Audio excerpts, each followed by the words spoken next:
what do you want? Like truly, what do you want?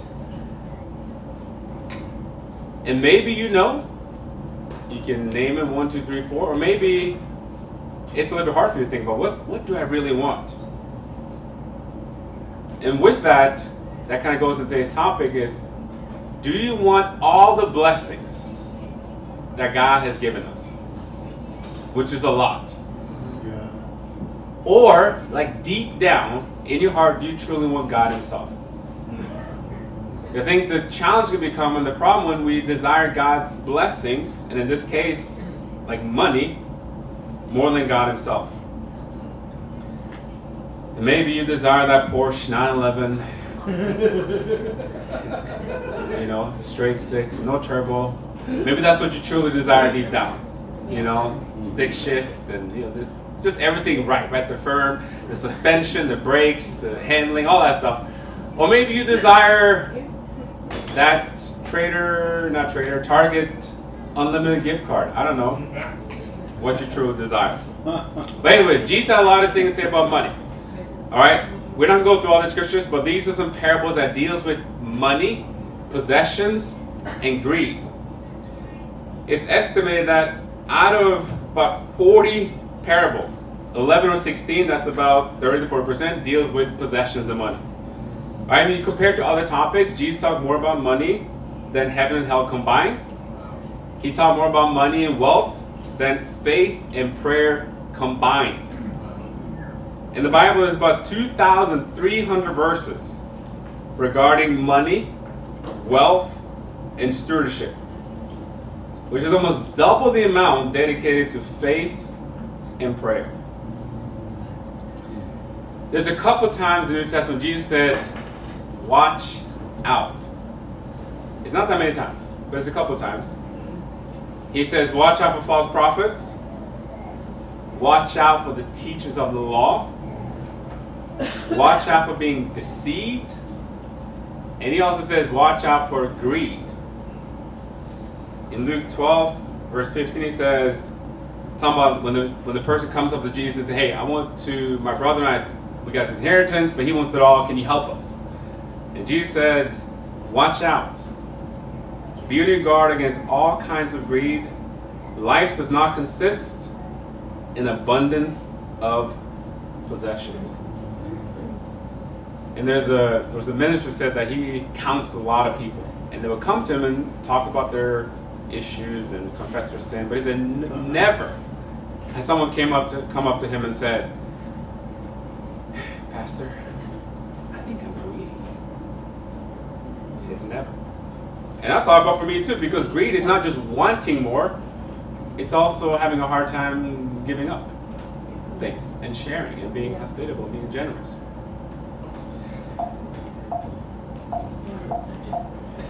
And in that book, back and forth, he says, for those who read the book, he says this one verse. He said, we live in an age driven by the economics of conspicuous consumption. So for those of you who like history, all right, when did kind of this whole materialism, consumerism start? When did things become abundant in terms of like stuff? Industrial Revolution. You can say beginning, but Industrial Revolution, okay? Because now it was mass produced. So before then you had just really what you needed. But with the Industrial Revolution, like you have all these new inventions, okay, now it's mass produced. And with the Industrial Revolution, you also have what's advertisement. He mentioned in the book we're supposed to be exposed to 3,500 different types of advertisements per day. I don't know how many it is, but we live in an era where people are trying to sell you stuff. And they have multi-billion-dollar companies, people hired to figure out, hey, how can you buy this thing? Or how can I make you feel that you need this thing? All right, and it comes to money, you can look at these ways of money and say money is it's good, it's a tool for good things. Or you can say money is a dark side, like money is all evil. Right? There's various ways to look at that. And I've come to a place, I think money is not evil. I don't think money necessarily is the answer, but I think money a lot of times exposes who we are and what's within. Yeah. So what I thought would be maybe a good thing to do to see if I have integrity with money is we can do an activity, and that is basically we're going to try and fundraise $1 million collectively. Ask your job, ask your friends, ask your co-workers, and everything. Give that to me, and we'll see how I deal with it. Because that's the only way to find out if I'm a man of integrity when it comes to money. So we'll start at $1 million if you can, just look for the portion. If you can get to $10 million, that'd be even better. There you go, please. But we'll start at $1 million. I think that's kind of like, I looked at the numbers, that's what they said, So that will be, I forget, I think it's next month. But that brings us to this, other thing that's called the prosperity gospel. And some people believe, and you may have heard, read, seen things, that if you follow Jesus, you will be blessed financially. Prosperity is the wealth and health gospel. I'm not saying by this picture that if you go to a mega church that's a bad or wrong, or that's automatically a prosperity gospel. I'm not saying that. But it is shown that some people are lured to the gospel by that idea. Yeah. If I become a Christian, follow Jesus, I'll be blessed. Not just with relationships, not just with peace and kindness and the fruits of the Spirit, but no, blessed monetarily, financially. And the idea with this life from God, the center, like we talked about last time, there's control, there's fear, and that's involved here too, but the center is really yourself. It's how can my personal desires be fulfilled, and what role does God play in that? And the author talks about this consumer mentality. It's still kind of control, because he's saying, what's in it for me? If I want to follow Jesus, live this Christian life, I still want stuff for me. I want to have some sort of control. And he says, but the fear part, that it tends to distract us from it. Because now I don't have to be afraid. I have all this stuff. But one important thing to remember is that distraction is not the same as deliverance. You think about Jesus, he said that, I mentioned in the verse, life does not consist in abundance of possessions. That word, or that phrase rather, does not consist. It really defines like a personal identity that's based on stuff, on money, on resources. And when your financial worth is tied into your personal worth, when that's your center, that gives you sense. That's when you think of what gives me sense of peace. If that is financial worth and what that offers, you may want to re-examine. Like, what am I truly valuing? And there's many scriptures, like I mentioned. We'll read this one today, that Jesus talks about money, talks about wealth. And in the middle of the Sermon on the Mount, Jesus says this in chapter 6, verse 19. He says, do not store up for yourself treasures on earth, where moth and vermin destroy, when thieves break in and steal. But store for yourself treasure in heaven, where moths and vermin do not destroy, and where thieves do not break in and steal. For where your treasure is, there your heart will be also. The eye is the lamp of the body. If your eyes are healthy, your whole body will be full of light. But if your eyes are unhealthy, your whole body will be full of darkness. If then the light within you is darkness, how great is that darkness? No one can serve two masters. Either you will hate the one and love the other, or you'll be devoted to the one and despise the other. You cannot serve both God and money. Pretty straightforward, right? Jesus is pretty black and white. You can't have two masters, essentially. If you think about consumerism, is anybody here who would identify themselves as a minimalist, like the minimalist lifestyle? Yep. Okay. We have. Yeah. All right. So some people, right? So there's a whole kind of, almost like a reaction against like the whole consumeristic lifestyle. And that's being a minimalist, right? You have as little as possible, kind of IKEA style. If you know IKEA style, Sweden.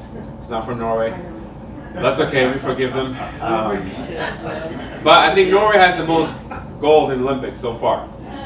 I think. I think I checked that. I'll keep keeping that update on the group me. Seacoast has the most medals. The United States has 340 million people. Norway has 5, and we have more goals. Wrap the ratio. Any other Norwegian citizen here? No, just okay. All right. Anyways, back to the topic for today. Yes, back to what matters. You got Joyce leaving. Hey, people left Jesus ministry too. Okay, so we can talk about Jesus now. All right, let's bring it back in together. So we live in a consumeristic society in general, all right, and we can get attached to our stuff, right? You can probably relate to that. When we lived in Florida, we moved from Florida to Norway, and we just got married, and we had a little cute apartment in Florida. And I thought about how all my graduate research papers were on the balcony. So I looked in this box, and they were all destroyed by cockroach poop and things like that, and the mold. This is before Google Drive, so that was my research from college. I remember just like all my work, it was just destroyed. I remember just putting it in the dumpster, and I got attached to it. Like that was my research papers. And then we moved. I remember we had like this queen bed that we got. You may not think that's much, but this is like a really nice queen bed, great mattress, these leather couches that was so nice. I thought we had these cream coffee table chairs that we sold to our best friends. We had this off furniture set that was real wood, not the cheap, but like real wood. I remember just like moving there and just all this stuff because we decided not to bring it. I remember there was a sense of attachment to it. Then we moved from Norway to Sweden. Long story, maybe for another time. We moved from Sweden back to the U.S. And when we moved back to the U.S., we didn't have a job, so we paid for our own move. So that meant that we became minimalistic not by choice, by necessity. Yes. So I remember my OU gear, so my college gear, and I wore it last in the Super Bowl. So I remember going to this flea market and just stuff that to me had a sentimental value. This was my sophomore jersey, or it's my sophomore gear, and Adidas, and you only get it that year and never again. And go to this flea market, and I give you 25 cents for that. Oh no! 25 cents. Sold our car, the first car I ever bought in my life. The day before we moved back to like a dealership. I think I lost like $1,000. I was like, here's the keys, just take it, But that stuff, you get attached to it. Right. Yeah. I got attached to it. Yeah. And then we moved back here. We lived with my in-laws for a little bit, and then in Virginia Beach. Virginia Beach is in the tide water area, so when it floods, the whole street floods, and her parents, the stuff was in the garage, so like these boxes. Mainly books. I kind of forget, but it's sentimental stuff that was from our dating. And the one night it was raining, flooding, and the water came in the garage and destroyed a bunch of the stuff. Books, journals, like the stuff we had from when we got engaged. And I remember trying to dry these books in the sun for days. And books to me are like that's my my treasure. Yeah. I remember just like all this stuff that being destroyed. Yeah. But I've learned from some things, that don't put your the hard way. Don't put your trust in stuff that moth and vermin will destroy, because it's not going to last. And at the end of the day, I think I realized it's just stuff. I mean, the only reason I thought about this now because of this lesson. I don't walk around thinking about, oh man, I'm so sad about that Toyota Vensis, or maybe my college gear a little bit, but just most of the stuff is just, I don't remember what it was. Like I can't, if you show me a picture, oh yeah, we had that stuff, but if not, I cannot remember all the stuff that we had. And then Jesus is trying to get to our hearts. Like, what do you want? What is your treasure? Mm-hmm. He says where your treasure is, there your heart will be also. And then he says an interesting thing in the middle. The eye is the lamp of the body. If your eye is healthy. Has anybody studied that before, what that means, like healthy? Or have a healthy perspective? So, in the Greek, it literally means simple. If your eye is simple, or it can mean sound or whole. It implies generous. So if you heard it as a Greek-speaking first century Jew or Gentile, it's the idea of being, it's a single focus, but it's also generous. Single, also generous. Then he says, your whole body will be full of light. But if your eyes are unhealthy, poneros, okay, that can also mean evil or wicked, and that implies being stingy. So this context deals with money, possession. Again, if your eyes are single, and implies being generous. If your eyes are unhealthy, also can translate evil or wicked, can imply stingy. Your whole body will be full of darkness. If then the light within your darkness, how great is that darkness? So, single and bad in Greek implied like a financial context. Or had a financial nuance in the Greek language. And like I mentioned, it could mean like generous, open-hearted. Bad could also could be translated or thought of as miserly. And we know that money possesses a power. If you've seen Lord of the Rings, right? The ring. Like money can have that power on someone. It can corrupt people because it can offer so many things. William Barclay, he's a scholar. He said that mammon, so when it says you can have serve both God and money, it can also be, in Greek is mammon. Mammon has a Hebrew root, which means entrust. Mammon was the wealth people entrusted to bankers to keep them safe, or to keep the money safe for them. But as the years went on, mammon came to mean not that which is entrusted, but that in which people put their trust. So originally, mammon was, hey, you keep this for me, keep it safe, because it has a value. But instead of being something you entrust to people, you put your trust in it. And it's an important thing to notice, whether it's something that it has value, yes, versus something that you put your trust in. In Proverbs 22, it says in verse 9, the generous will themselves be blessed, for they share their food with the poor. That word generous in Hebrew is a good eye. It means a bountiful eye. So Jesus is not saying don't pursue money. Money is evil, and money is, well, the love of money is the root of all evil. It says that. What he's saying is you can't put your trust in it. It can't be the center of your lives. But you're supposed to be generous. Yeah. So if you have wealth, that's good. Because imagine all the good things you can do with the wealth. Because it can be used for that. So again, it's the idea of a single focus. And just like it talks in the book, right? We talk about these postures, and all of them they're obviously all incorrect. So we'll get to the good part, which is life with God. But this idea of life from God, it's if that's the center, you're off the center that God wants you to be at, because He wants your single focus to be on Him. Money and wealth, they provide a lot of stuff, but they can't deliver us the way God can.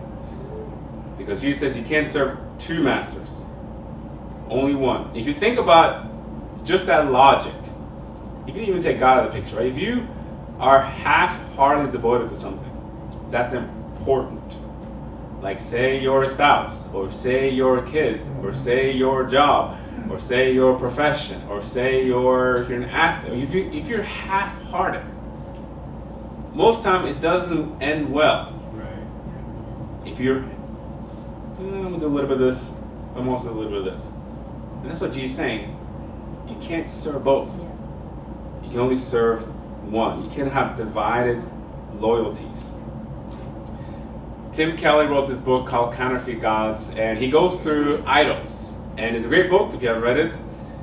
But he basically says that there's, if you think of an idol in the Old Testament, think of like a statue, you think of something that you worship, like a man-made thing. But he says that in our modern world, there's a lot of idols. Fame, power, success, but also money can become an idol. Like we put our trust in it. We put our hope in it. And he says, the only way to free yourself from the destructive influence of counterfeit gods is to turn back to the true one. The living God who revealed himself both at Mount Sinai and on the cross is the only Lord who, if you find him, can truly fulfill you. And if you fail him, can truly forgive you. I think that's the beautiful thing that I think we all know. God created us, so he created our hearts emotionally, mentally, physically, spiritually. He knows what fills our hearts. And yes, I would say it'd be fun to drive a Porsche on a daily basis.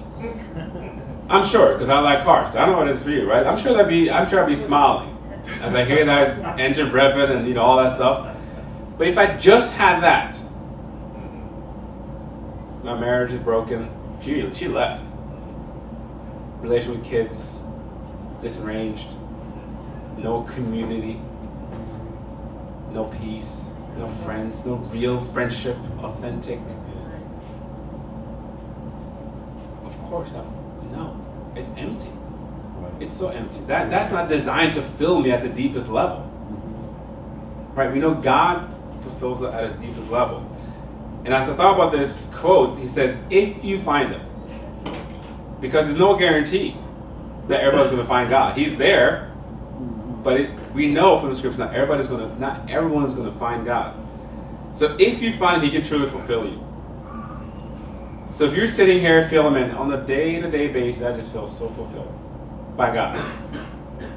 So satisfied. It's just welling up. I just want to stand on the roof and yell to the world my affection, my love for God. Like if that's you, amen, that is awesome. Some days that's me, and some days I don't feel that connected. I mean, it's a work, right? But if you, over time, know it's like, I don't feel fulfilled. Like there's, if there's a disconnect. Here's my kind of challenge to all of us is don't beat yourself up. Don't run into the woods. Well, come back, okay, if you go in the woods, all right? Just don't keep running, right? Come back.